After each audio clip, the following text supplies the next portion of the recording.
Bonjour et bienvenue. Aujourd'hui, on va décortiquer ensemble un texte qui aborde une question vraiment fondamentale. Comment est-ce qu'on peut naviguer dans ce monde sans se laisser complètement absorber par lui? C'est un questionnement qui traverse le temps, vous allez voir. Alors, la voilà, la question centrale. Vivre dans ce monde sans en faire partie. Ça sonne presque comme un paradoxe, n'est-ce pas? Comment peut-on être pleinement engagé dans la vie de tous les jours, avec le travail, la famille, les amis, tout en gardant une sorte de cap intérieur, un attachement à quelque chose de plus grand?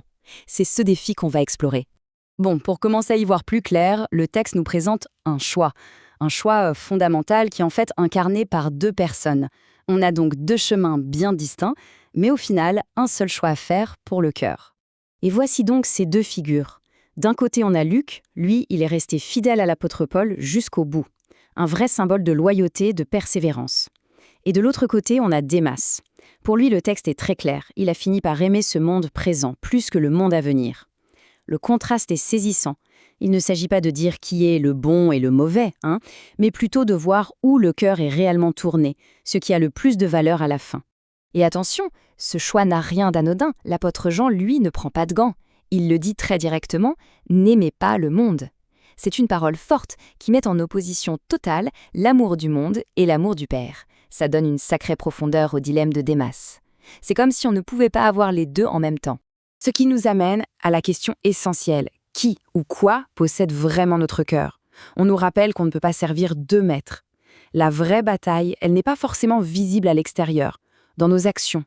Elle se passe à l'intérieur, là où se logent nos attachements les plus profonds. Ok, alors comment on fait pour s'y retrouver dans tout ça?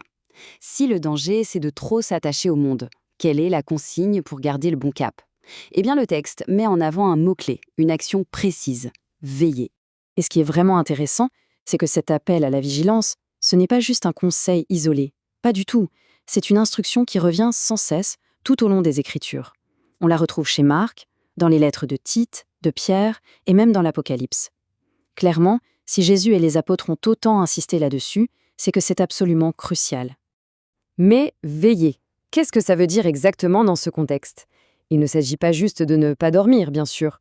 La définition est très claire.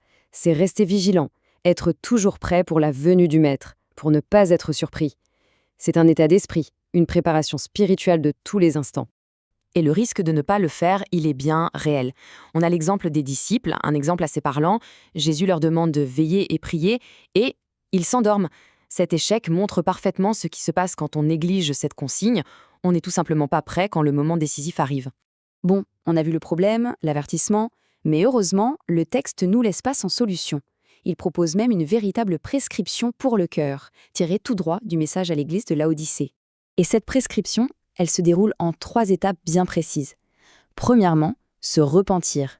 C'est le point de départ, l'honnêteté. Deuxièmement, ouvrir son cœur, laisser Jésus y entrer et prendre les commandes. Et troisièmement, recevoir l'or purifié par l'épreuve. Ce n'est pas juste une liste de tâches, c'est un vrai parcours de transformation. Alors, ce fameux or purifié par l'épreuve, qu'est-ce que c'est? Évidemment, on ne parle pas d'or matériel. C'est une image incroyablement forte pour parler d'une foi vivante, d'un amour qui a été testé, qui a résisté aux tentations et qui a triomphé des difficultés. C'est quelque chose qui a été forgé dans le feu, quelque chose de solide et de précieux. Et on termine notre parcours avec une question qui nous est directement retournée. Face à cette prescription en 3 points, se repentir, ouvrir son cœur, recevoir cet or purifié, la question qui se pose est: de quelle partie a-t-on le plus besoin?